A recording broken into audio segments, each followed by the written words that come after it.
Hello, this is Jill from Paper Daisy Crafting. Thank you for joining me today.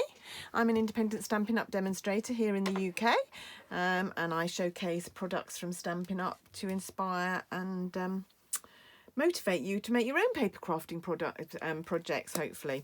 And today we're on Halloween. I posted this, there was a blog hop a week or so ago. That the theme was Halloween. I'm not a great Halloween girl, I have to say. Here in the UK, it's not such a big thing as it is in the States. It's become more commercialised over the last few years. But we're still not really on a par with the States.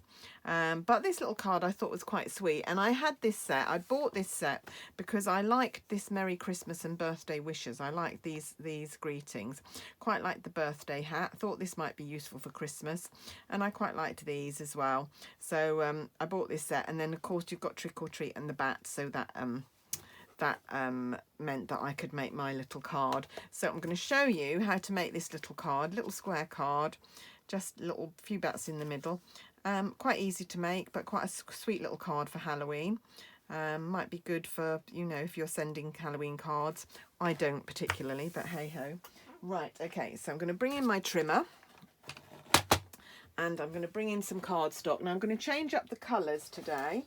I'm going to use, well, one colour. I'm going to use Gorgeous Grape rather than Pumpkin Pie, because purple seems to be a Halloween-y colour as well as orange, so I thought I'd do a different colour.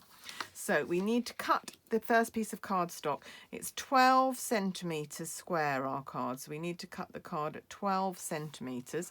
If you're working in inches, that's 4 3/4 inches. Trying to be very good about doing inches as well, but I'm not always, so I apologise. Right, turn this round and score at 12 centimetres. Then you can then burnish it. This way you'll get a really lovely flush side of your card where both sides meet. So that's our card, and then we're just going to pop this back in and cut alongside there. So it should be at 12. It is exactly at 12, look. So it's in the right place. But hopefully these two sides will then meet exactly. So that's our card base.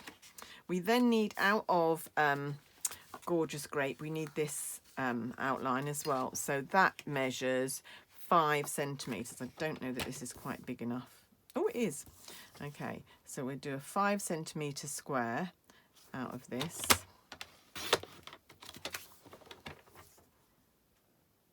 Like so. You just check that is going to be big enough. Oh, it is. It's slightly bigger than that one. I've just rounded up the measurements a bit for this one, just so that I could give you without complicated measurements. Right, so that's all the Gorgeous Grape done. Let's bring in the Basic Black. Basic Black, I need a panel that is 11 by 11.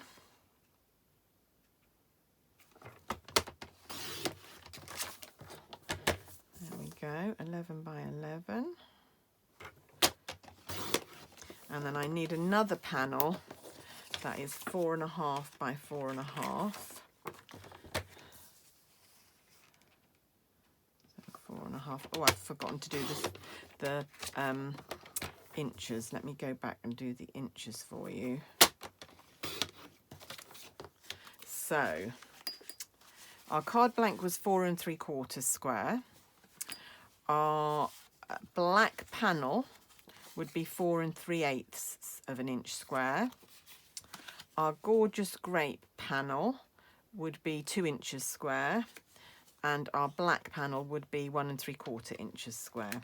And then we've just got the Basic White to do. So this panel needs to be 10.5 centimetres square, or if you're in inches, 4 1/8. So I hope these measurements work out for you. 4 1/8, and luckily I need 2 of these, and I can get 2 from this sheet because it's exactly 10.5. So there's the 2. I want one for the inside, one for the front, and one for the inside. And then I just need a small piece of Whisper White, 4 centimetres by 4 centimetres, or 1.5 inches by 1.5 inches.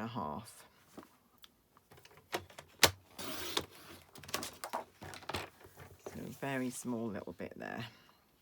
And then we can get stamping. the way. So we've got all our layers here ready. Get rid of all the offcuts. And the first thing we're going to do is we're going to stamp some bats on our 2 white pieces. So I've got the bats lined up on there. I'm just going to grab a piece of scrap paper. There we go. So I want to go over the edges and don't want to spoil my grid paper. And Memento ink I'm using, and I'm just going to cover this sheet with these bats. So it's just random stamping. So I just started off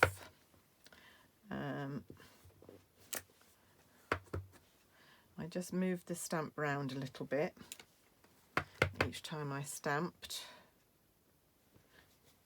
Don't forget it's going to be covered over in the middle, so if you end up with a gap in the middle, it doesn't really matter. There we go. Like so. Just covering our sheet with bats. I'll just do a bit there.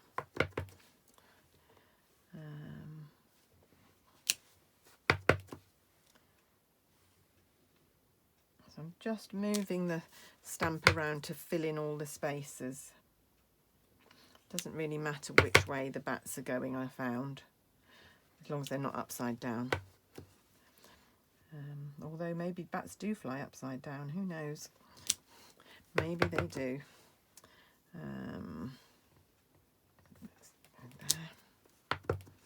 Well, I'm doing it right into the middle, but of course it will be covered up to a certain extent in the middle.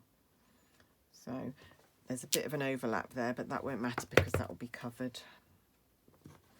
It's quite nice, this stamp. I like it with the stars. I'm quite pleased it's got these little stars to break up the bats. That's quite good. There we go. One more down here somehow. There we go. And there. I think that's enough. That's fine. And on the other piece, I'm just going to stamp it once, just down at the corner here, just so that the pattern carries on through the card. That's going to be our inside panel. So I guess if you've got young children, you probably do. I mean, probably the reason I'm not that into Halloween anymore is because my children are all long grown up and we are still in the situation where we have no grandchildren.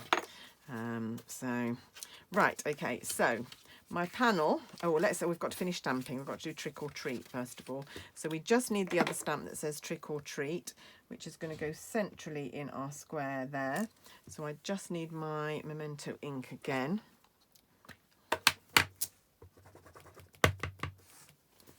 And let's just stamp that, trying to get it. Of course, if you're not sure about doing this, you could always cut it after you've stamped.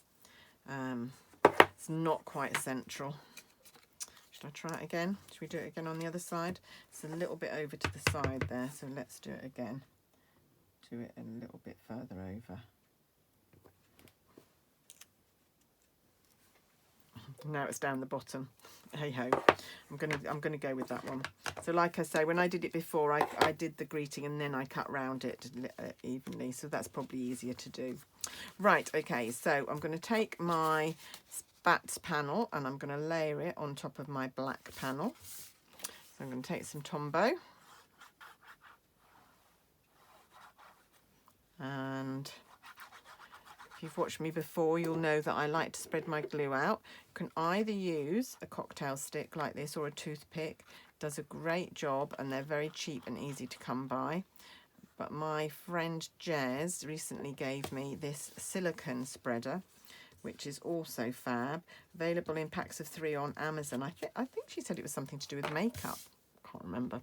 But anyway, that works just as well.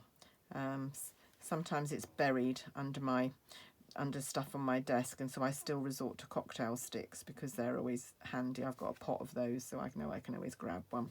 And they're so cheap as chips, so they work well. Right, and this is going to layer onto my card there.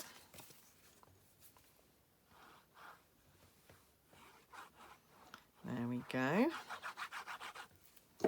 I'm actually recording this video, and as soon as it's uploaded I'm going to publish it, because I didn't publish a blog post today, so hopefully this will be going out on Tuesday. I'm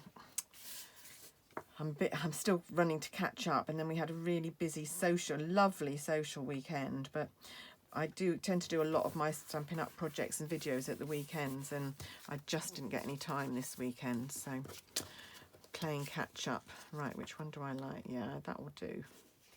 That will do. Right, okay, so we're going to glue the white one. Actually, I'm going to do that side.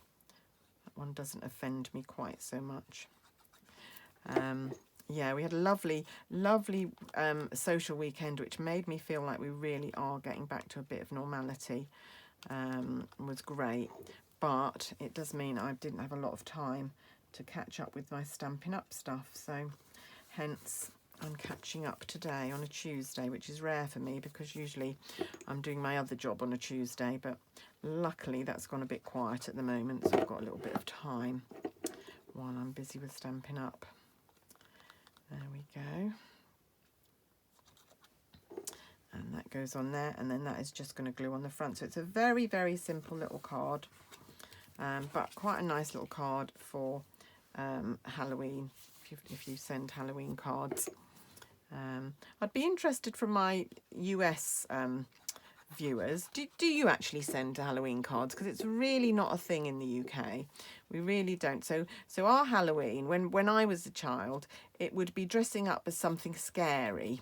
So Halloween in the UK is always something scary, ghosts, witches, demons, things like that. And I know in the States, because my brother lived there for a while, that it's much more just about dressing up. It doesn't have to be something scary. You can dress up as a princess or a queen, or anything, which is very different. But I've never known anybody to send a Halloween card. The only reason I think these would be good is if you were having a Halloween party, and these would be really great for invitations. So maybe that's one use of them. But I'd be really interested to know if any of the viewers in the States, do you actually send Halloween cards? Is it a thing in the States to send Halloween cards, or are we all us Stampin' Up demonstrators making Halloween cards and nobody ever sends them? I don't think in the UK, craft products for the Halloween, I don't think are great sellers. Like I say, just because we don't really celebrate it very much. Right, but there we are. There is our card. There is our other one. Quite like them, even though I don't really do Halloween. I quite like those cards. I hope you do too. All the products that I've used, it was this stamp set, Little Delights, which is in the mini catalogue. Like I said, really nice. These are lovely, these swirly greetings. I really love those. A nice thank you as well. Very nice thank you. So I hope you've enjoyed watching that. All the products are linked below, and the blog post that goes with this video will be linked below as well. So that's it from me today. Thank you for joining me. And just one thing, just don't forget to use my my code if you do order, because then I can send you a free gift. And I'm just going to roughly write this out on here. It is for October, it is PFTZ VUCX. That's my code, and if you put that in the host code box when you order, then next month I'll be able to send you a free product gift, which would be fab. I'd love to do that. So please remember to use my code if you're ordering. Thanks so much for joining me today, and I will be back really, really soon with another video. Bye for now.